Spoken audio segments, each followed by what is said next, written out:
What's up you guys, Mo Awesome from Awesome MTB. Welcome back to the channel and welcome to the Awesome MTB Fall Bike Buyer's Guide.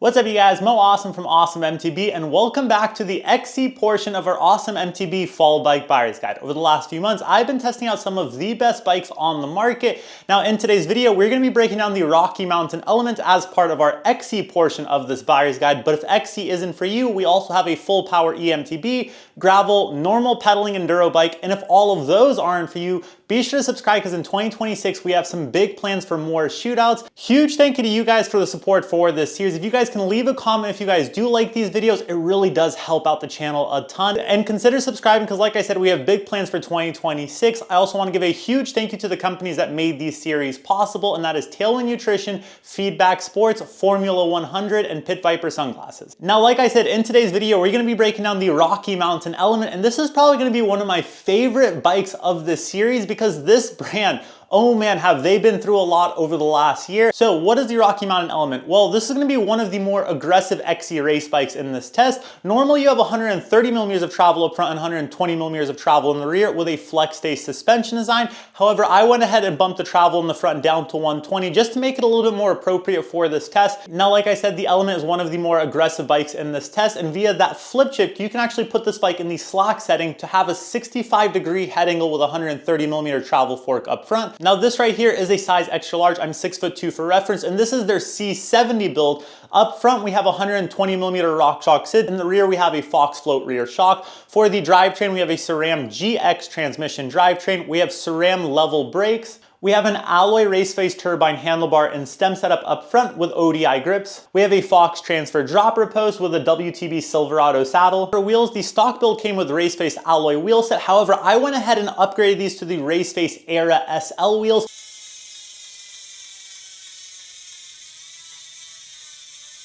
These are hands down one of the best XC wheel sets on the market right now. The ride quality is absolutely insane and I love the high engagement of the hubs. We'll talk more about the wheels later on in this video as well as how the Element does out on the trails because like I said, this is one of the more aggressive bikes in this test. Let's hit the trails to show you guys how this performs out here in South Mountain, Arizona. All right, you guys, another XC review, and this one's probably gonna be a fan favorite, the Rocky Mountain Element.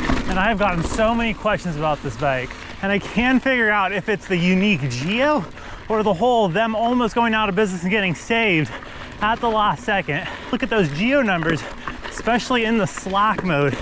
I mean, we're in the 65, which is pretty insane. Coming up to the loosest climb of the test. And I would say you definitely notice the Element has a good suspension profile to it.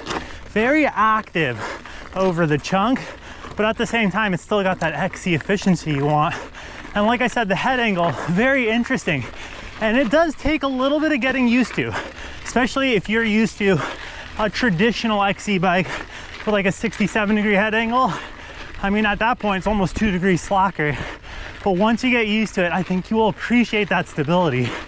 Make it here, and then power up the middle. No issues for the Element. Oh man, what a great bike, Rocky.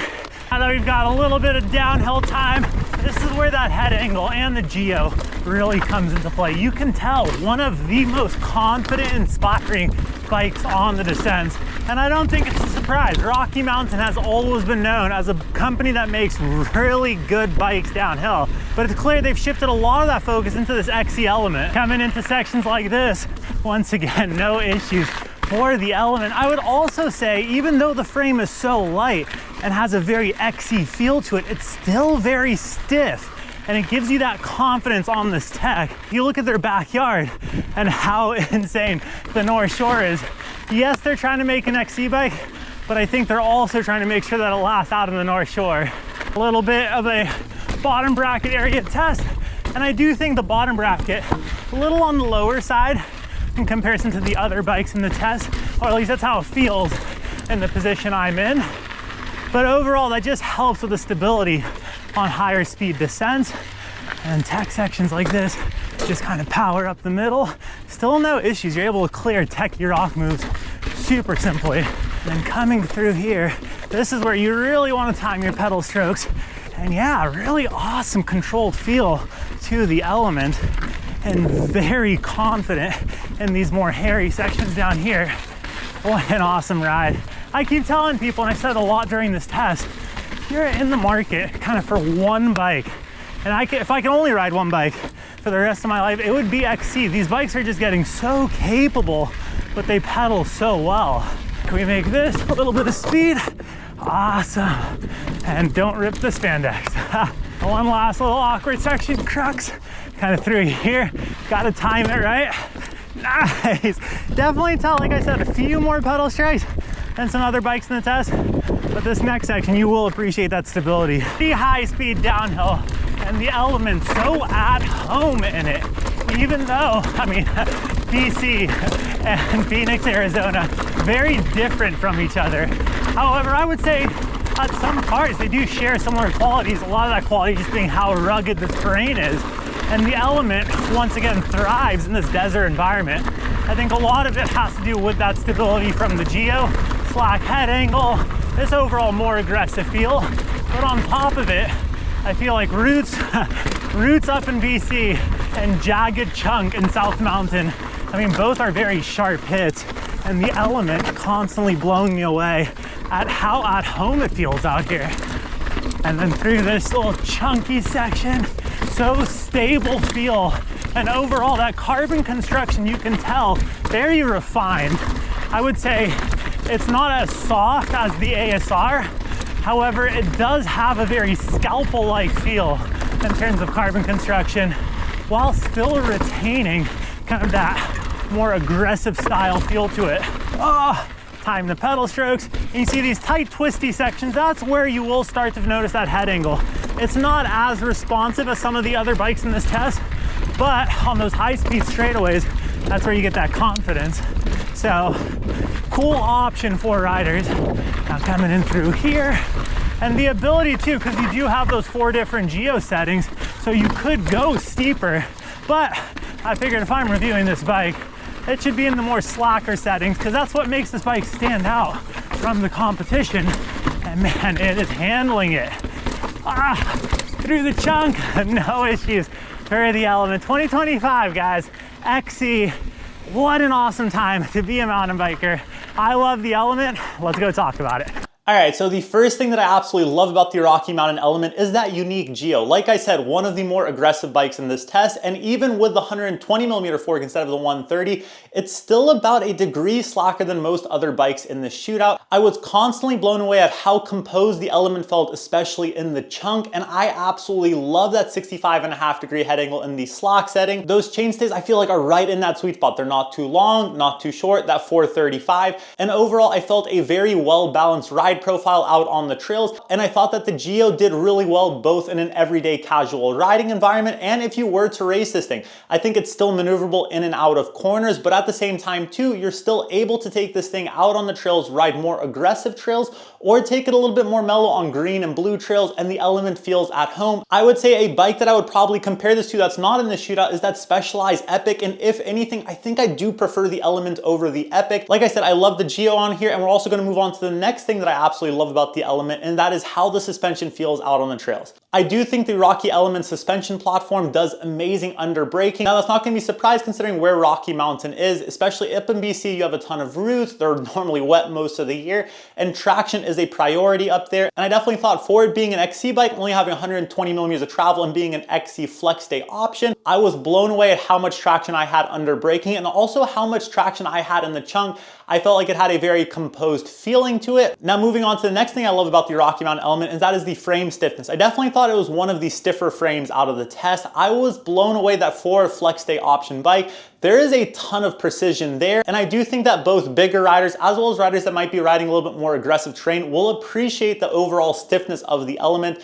It definitely was very impressive, and I could definitely see you taking this bike up to BC Bike Race. That would probably be an amazing experience for this bike. Once again, we raced BC Bike Race earlier this year, and I can definitely see the Rocky Mountain element being a blast up there. And I also do love the Geo Adjust chips. The fact that you're able to play around with the Geo, dial it in, you have those 4 settings, really does make this bike personalizable to where you are riding, because so many courses out there are very different. If you go up to BC, that's going to be very different than down here in South Mountain, Arizona. And then if you go down to Laguna Beach, it's a little bit more high speed, less chunk. You're going to play around with your Geo settings depending on where you are, and it's really easy to make those adjustments. So yeah, I really do like that Geo Adjust with the element. Now, some things that I didn't necessarily love about the Rocky Mountain element, I definitely would like to see this bike with a SID on the rear shock. I definitely think the SID works a little bit better on XC bikes with Flex Day. I just feel like it has a little bit more of a softer element to it. And on these Flex Day bikes that are intended for efficiency, having a little bit of a softer touch from your rear shock just gives you a little bit more traction out on the trails and a little bit more of a controlled element. Like I said, you don't have too much travel on these XC bikes.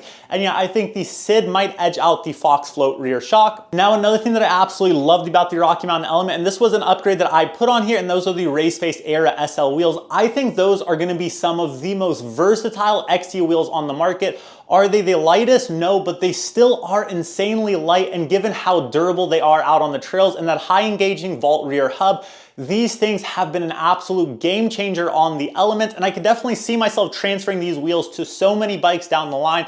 The riding profile of these has really blown me away. I love the vibration dampening, and overall, I definitely see myself sticking with these wheels on a lot more bikes to come. So to summarize things up, if you are looking for a little bit more of an aggressive XC platform, or you're looking for an XC race bike that you can still take on pretty aggressive trail rides on the side, the Rocky Mountain element is definitely going to be a bike to consider. I was blown away at how confident this felt out on the trails while still maintaining a very XC race efficiency nature. I love the Geo Adjust on here. I love those Race Face Era SL wheels that I put on here after the fact. How does the element compare to some other bikes in this shootout? You guys will have to stick around to the conclusion video of this series, so be sure to subscribe to not miss out, and let us know in the comment section if I didn't answer any of your guys' questions about the Rocky Mountain element. Until next time, you guys, ride awesome.